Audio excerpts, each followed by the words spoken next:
So I was discovering the programming with which everybody experiences quote-unquote reality. And so, yeah, this was a strange dream. It was kind of disturbing at first until I realized what it was. I was discovering this programming, not the programming that most of us deal with. Though, most of what, I would say, the majority of humankind, from the beginning of time until now, has been dealing with fallen programming. This is what Christ freed us from, sin, which means to miss the mark or to be in error. And even the Bible talks about the spirit of error. It's clear to us that humans are, well, it seems that we were created out of sin in a way because we all have mistaken programming. It seems impossible to get away from sin. I know how that feels. But from a logical standpoint, it seems we cannot escape this sin thing. It just seems that no matter what you do, no matter what you try, you just can't get away from it. In this dream, I was talking to a woman, an older woman, and she was trying to tell me that no matter what you do or how you try, you're always going to be living in sin because you're in a human body. I was telling her that's not true. We choose to live in error, although it's very difficult. Some of us still have our original programming. We still know how to access it, as Christ could access his. I'm not comparing myself to Christ at all, but some of us still know how to access our original programming.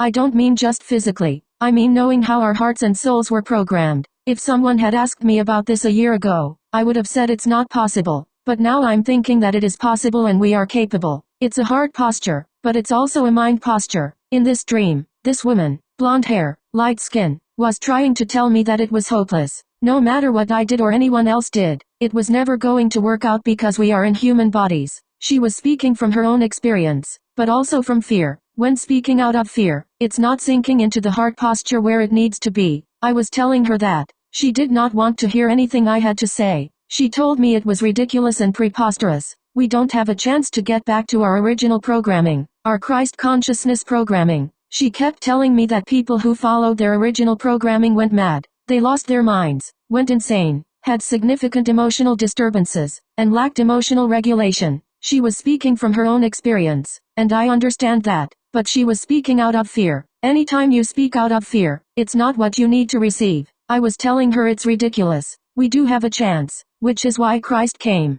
She continued to tell me it was hopeless. I was telling her that's not true. She really seemed to want to be hopeless and didn't believe from a heart posture that we can get back to our original Christ programming. She was literally trying to talk me out of it, saying that everyone who ever tried had gone mad. I was thinking, isn't it worth trying? In the dream, the programming was disturbing to see what had happened to these people. I was feeling intimidated to even try. I was looking at past attempts, but they were all made without the Christ mind. I don't mean just a scientific approach. I mean the heart posture of Christ, which is the way we were intentionally and originally created. Through the fallen, our DNA has been altered so much that it's hard to imagine, remember, or believe that we are created to be more than conquerors. We don't have to live in fear or be manipulated by the fallen all the time. We don't need to live this way. It's been a long time since anyone stood up to say anything other than that. People get to a certain point and feel they can't go any further. I've hit that plateau many times. I've thought there's no place to go from here, but that's a lie of the fallen. They want you to get to a certain point and stop.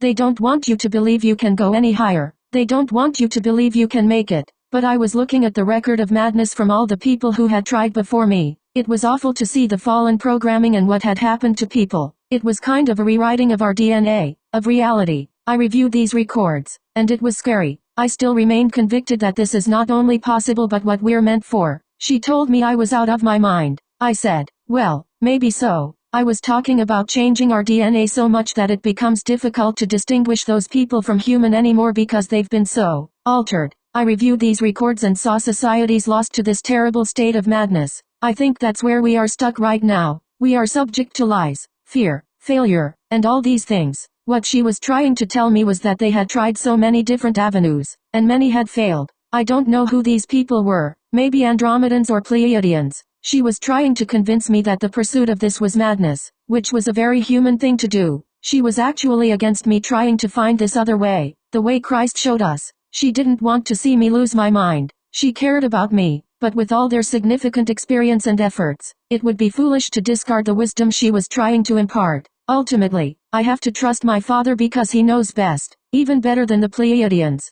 God does new things. We've been tricked into thinking new things don't happen, but that's a lie. They do and can happen, and we can trust the Lord for these things. That was my dream. It was very simple visually, but mentally bending.